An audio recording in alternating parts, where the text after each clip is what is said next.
Então agora sim, essa é a nossa última aula desse bimestre e é a nossa última videoaula provavelmente.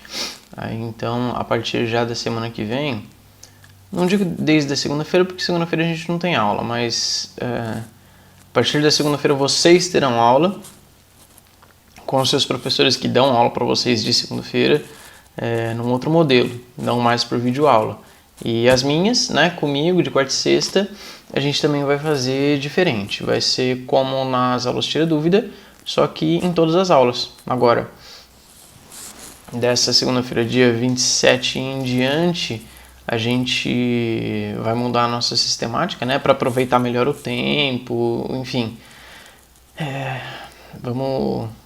Vamos nos adaptando, né, e ver o que funciona melhor para um, para o outro, se todo mundo consegue acompanhar bem das duas maneiras, enfim, e vamos por tentativa e acerto, né, até a gente poder voltar para a sala de aula mesmo, sabe Deus quando. Bom, não falta muita coisa para a gente encerrar esse bimestre, faltou um tópico só na apostila de vocês, está entre as páginas 462 e 463, que vai falar, vai tecer, vai dar algumas características sobre esse Estado moderno, esse Estado que foi erigido, que foi organizado, que foi composto por essas monarquias absolutistas que estão se formando entre esses séculos XV e XVI, né? Sobre as quais nós temos falado em todas essas últimas aulas, que vão compor todo esse cenário mais amplo, né? Essa conjuntura maior da Idade Moderna, das monarquias absolutistas, desse Estado que vai abrigar em si, que vai desenvolver, que vai incentivar, quer dizer, incentivar tem lá suas controvérsias, mas esse Estado no seio do qual nasceu e se desenvolveu o Iluminismo, que decorre também do renascentismo lá do século XV, do Renascimento, do humanismo, né? Dessas novas teorias, dessas novas interpretações de mundo mesmo, né? Que a gente pode chamar de uma mudança de paradigma que muda as principais investigações, a principal preocupação, o principal cuidado, o sentido da vida das pessoas se baseava única e exclusivamente pela Igreja, né? Tanto é assim que a Igreja reinou soberana durante toda a Idade Média. A gente falou sobre isso algumas vezes, né? E justamente por causa desse mesmo movimento de renascimento, de contestação de tradições infundadas ou dogmáticas, esse mesmo momento histórico viu as reformas protestantes, né? Essas revoltas, a construção no sentido mais ou menos figurado, não é que, digo, construção de novas igrejas, não é que foram lá pegar um monte de tijolo e construíram várias igrejas, não, o aparecimento, surgimento, a fundação de novas igrejas, no sentido de estarem desgarradas, separadas da Igreja Católica que era absoluta até então, né? Então, tudo isso ao longo desse século XVI, começando com o Lutero lá na região da Alemanha ou do Sacro Império Romano Germânico, e tem um ponto muito importante, um ponto de partida marcado em 1517, quando ele prega as 95 teses na igreja de Wittenberg. Aí alguns anos depois tem o Henrique VIII na Inglaterra, aquele mesmo Henrique VIII que era da mesma família Tudor do Henrique VII, que tomou a coroa da Grã-Bretanha para si e acabou com a Guerra das Duas Rosas entre os York e os Lancaster e uniu as duas famílias, uniu as duas rosas na Rosa de Tudor, que era branca e vermelha. Algum tempo depois dele ainda, o João Calvino, no Reino da França, aquela mesma França que se envolveu nessa mesma guerra com a Inglaterra, a Guerra dos 100 Anos, alguns anos antes, que não durou 100 anos, durou 116 anos, foi acabar em 1453, e com o fim dessa Guerra dos 100 Anos é que teve início a Guerra das Duas Rosas, essa uma pela sucessão do trono inglês entre os York e os Lancaster, que acabou com a ascensão do Henrique VII, que vai ter continuidade no Henrique VIII, esse mesmo que criou a Igreja Anglicana alguns anos depois. Vocês percebem como todos esses assuntos, todas essas histórias, todos esses episódios, todos esses eventos estão relacionados? Particularmente porque, como eu comentei com vocês, muitas dessas famílias governantes eram parentes entre si, né? Então, o rei da Alemanha, da Inglaterra e da Rússia eram parentes.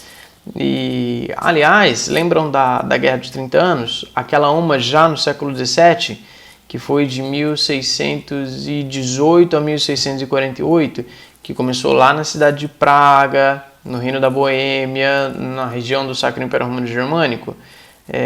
Parte do problema é porque o rei que tomaria a coroa daquele lugar era parente dos Habsburgo da Espanha, que eram católicos, e lá no Reino da Alemanha era de maioria protestante, lembram?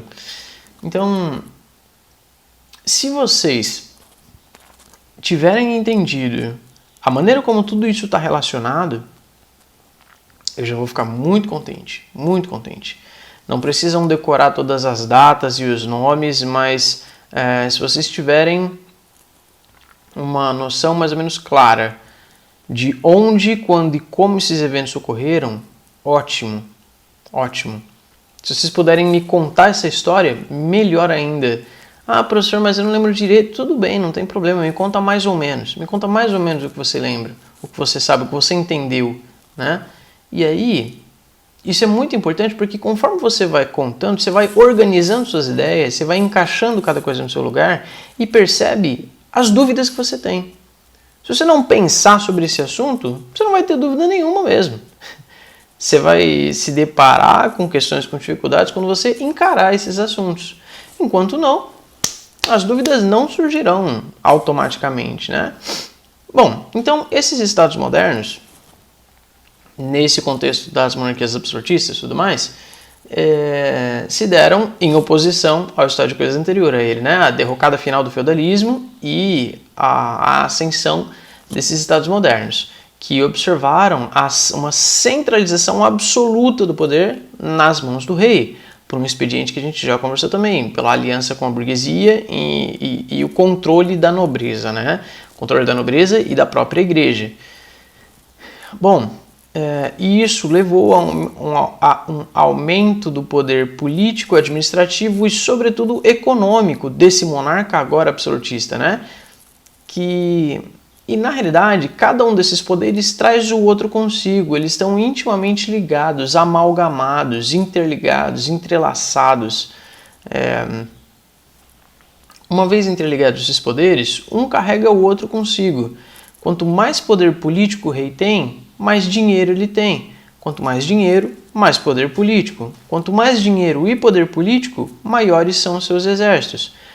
Quanto mais exércitos, mais conquistas. Mais conquistas, como colônias, por exemplo, mais dinheiro e poder político. Vocês percebem? Quanto mais de um eu tenho, mais do outro eu tenho também. E isso vai escalando, vai crescendo exponencialmente. E se bem administrado, tanto maior o desenvolvimento das artes e das ciências no governo desse rei absolutista, poderoso politicamente, militarmente e economicamente. Entenderam? E particularmente nesse estado cada vez mais racionalmente embasado, nesse período do crescente iluminismo e das ideias de crítica à tradição, ou crítica da tradição e desvendamento racional do mundo e das coisas, a burguesia ganha espaço, vai ganhando espaço no meio político e administrativo, porque ele é afeito a essas coisas todas, né? Essa investigação racional faz parte da sua profissão para que ele seja bem sucedido, né? Ele precisa ter um desenvolvimento científico, a se dizer mesmo, racional, bastante racional, no sentido de ter bons discursos, o que os sofistas pregavam como a sabedoria lá na Grécia Antiga, lá pelo século V a.C., que cobravam para suas aulas, inclusive, para emancipar esse ser humano e torná-lo virtuoso e ativamente participante da política, era a arte da oratória, dos discursos, o falar bem, o saber convencer os outros.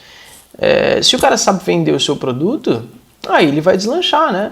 Se o cara sabe convencer os outros que a sua ideia é válida, igualmente.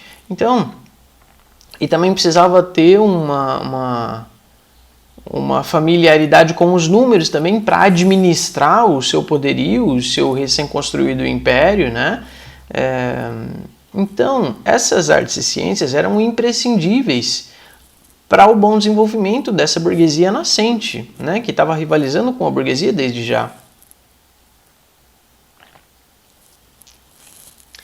Que na realidade sempre rivalizou, tanto com o clero quanto com a nobreza, que era aquela pirâmide estamental, né? Clero, nobreza e servos. Porque a burguesia surge do terceiro estado, surge de entre os servos. E aí ela vai galgando posições e vai crescendo, né? E por muito tempo ela foi ainda a única classe que pagava impostos na sociedade nesse estado moderno. Ainda nesse estado moderno, eram mantidos muitos dos privilégios feudais, né? Essa organização social ela não mudou do dia para a noite, ela foi se transformando. Uma mudança mais radical vai se dar no final desse período, quando acaba esse Estado moderno e tem início os Estados nacionais e não mais as monarquias absolutistas, cada qual com teorias políticas diferentes que estão se gestando desde já, né? Foi o que eu falei para vocês daquele cenário político, daquela virada na filosofia política provocada pelo Maquiavel ainda no começo do século XVI, né?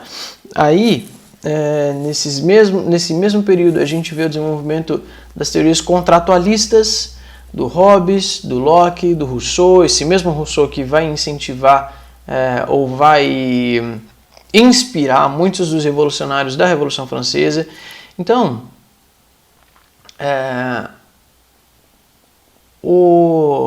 a chaga, o mal, né, o algoz desse modelo político-econômico já está sendo gestado no seu próprio ventre.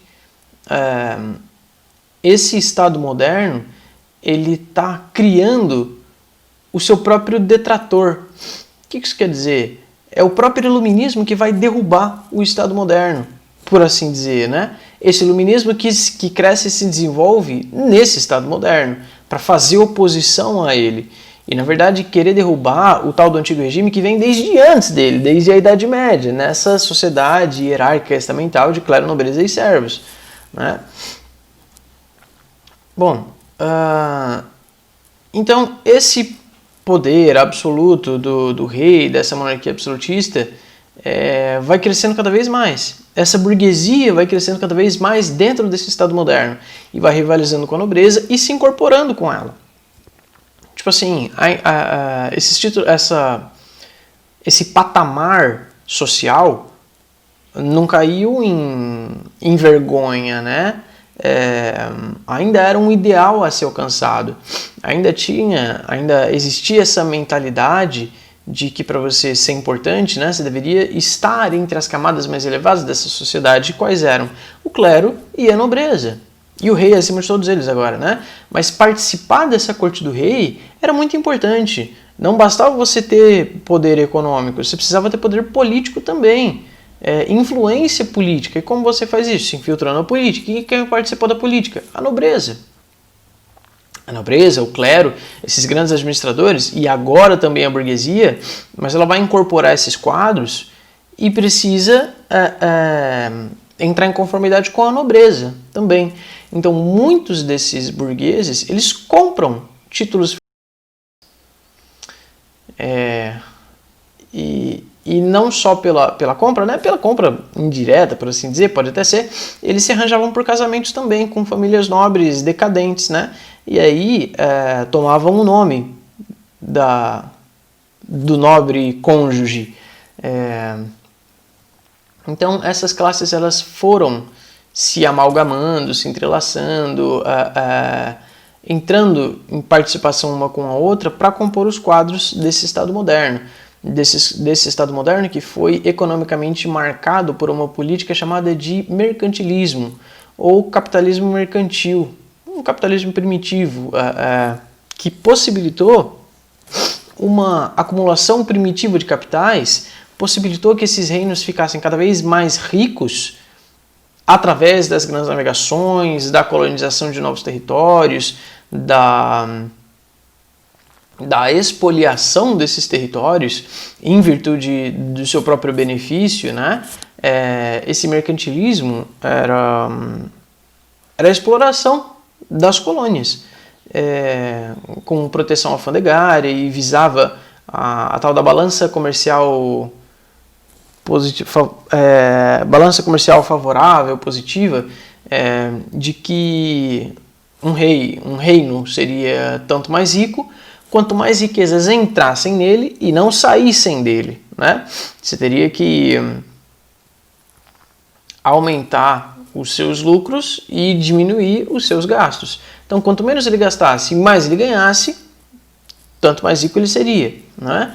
Por essa lógica mercantilista. E se baseava também no metalismo. O que é o metalismo? Um reino é tanto mais rico quanto mais metais preciosos ele acumula. Ouro, prata, pedras preciosas.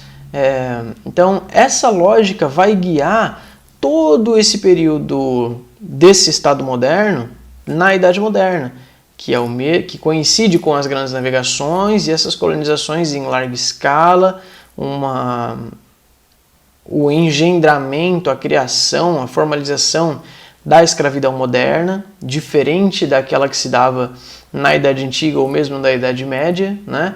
Agora numa proporção absurdamente maior, assustadoramente maior. Não que nunca foi uma coisa boa, né? Nunca foi um negócio tranquilo, mas a gente tem a capacidade de sempre piorar, sempre tem espaço para piora. Não há nada ruim que não possa piorar. E a gente vem provando isso historicamente seguidas vezes. Bom, esse é o cenário então, sobre o qual nós vamos chafurdar com maior interesse nas próximas semanas, nos próximos bimestres, tá? Então, acabada essa aula, acabado esse bimestre, aliás, eu tô mandando essa aula, estou postando essa aula na sexta-feira de 24, então o prazo para vocês me mandarem a prova já acabou ontem, então eu espero que todos tenham feito, tá? É isso, gente, é isso. Qualquer coisa, qualquer dúvida, qualquer questão que vocês tenham, podem me chamar ainda e a gente vai mantendo contato, tá? De qualquer maneira, até semana que vem e a gente se vê.